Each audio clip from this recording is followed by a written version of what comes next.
नमस्कार, मेरा नाम डॉक्टर सुवर्चला है। जीवा फर्टिलिटी सेंटर्स में साइंटिफिक डायरेक्टर हूँ। हम जानते हैं कि नींद पूरी ना होने पर 8 घंटे की नींद अगर आपको पूरी ना मिले तो बॉडी के कई सारे फंक्शंस बिगड़ सकते हैं, जैसे कि कार्डियक एक्टिविटी ले लीजिए, डाइजेस्टिव सिस्टम ले लीजिए, रेस्पिरेटरी, हर चीज का संतुलन बिगड़ सकता है अगर नींद ठीक से ना हो, जिसे स्लीप डिसऑर्डर्स भी कहा जाता है। मगर स्लीप डिसऑर्डर्स की वजह से मेल फर्टिलिटी पे भी असर पड़ता है। आइए इसके बारे में और जानकारी लें। हार्मोनल इम्बैलेंस हो सकता है नींद ठीक ना होने के कारण। टेस्टोस्टेरोन एक बहुत इंपॉर्टेंट हार्मोन है स्पर्म प्रोडक्शन के लिए, और ये ज्यादातर प्राइमरीली, जिसे कहते हैं ज्यादातर स्लीप, नींद के दौरान ही बनता है। अगर आपका नींद डिसरप्टेड हो तो लोअर टेस्टोस्टेरोन लेवल्स रहने की वजह से स्पर्म काउंट और क्वालिटी भी बिगड़ सकता है। स्लीप डिसऑर्डर्स की वजह से आपकी बॉडी के सिकार्डियन रिदम, यानी कि उसका एक रिदम होता है, सुबह जागना, सनलाइट में काम करना, अंधेरा होने पर सोना, उसका एक सिकार्डियन रिदम जो होता है वो बिगड़ सकता है, जिसकी वजह से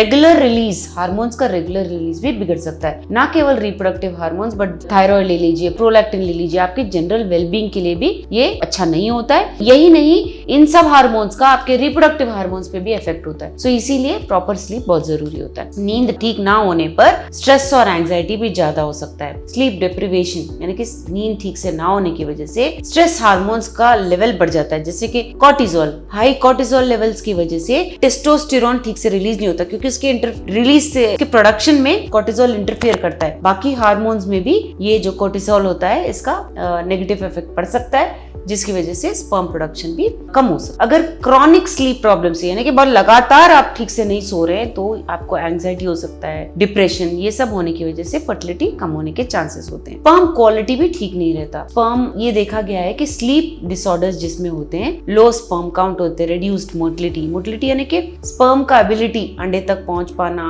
जिसका बहुत आवश्यक रोल होता है फर्टिलाइजेशन में। स्पर्म मोटिलिटी बहुत ज्यादा जरूरी होता है। स्पर्म मॉर्फोलॉजी भी स्लीप की वजह से, नींद ठीक ना होने की वजह से स्पर्म मॉर्फोलॉजी यानी आकार, शेप, स्ट्रक्चर जो होता है उसका ठीक ना होना, अबनॉर्मल रहना भी चांस होता है। इसीलिए नींद कंप्लीट होना चाहिए। ओबेसिटी और मेटाबॉलिक डिसऑर्डर्स भी होते हैं। लैक ऑफ स्लीप की वजह से वेट गेन होना, ओबेसिटी यानी कि बहुत ज्यादा मोटापा होना, जो एक रिस्क फैक्टर होता है इनफर्टिलिटी के लिए। ज्यादा फैट की वजह से हार्मोनल इम्बैलेंसेस होते हैं, इस कारणवश स्पर्म प्रोडक्शन भी कम हो सकता है। स्लीप डिसऑर्डर्स की वजह से मेटाबॉलिक सिंड्रोम या मेटाबॉलिक डिसऑर्डर्स भी हो सकते हैं। इसमें बहुत सारे बीमारियां आते हैं, blood pressure, high blood sugar, body का फैट ज्यादा होना, अब्डोमिनल कोलेस्ट्रॉल लेवल्स रहना, ये सारे फर्टिलिटी पर भी अपना असर दिखाते हैं। तो नींद सारे लेवल्स पर असर दिखा सकता है अगर पूरा ना हो तो। स्लीप डिप्राइव्ड इंडिविजुअल्स, जो ये ठीक से सोते नहीं है, उनके अनहेल्दी हैबिट्स भी हो सकते हैं, जैसे कि पुअर डाइट रहना, यानी कि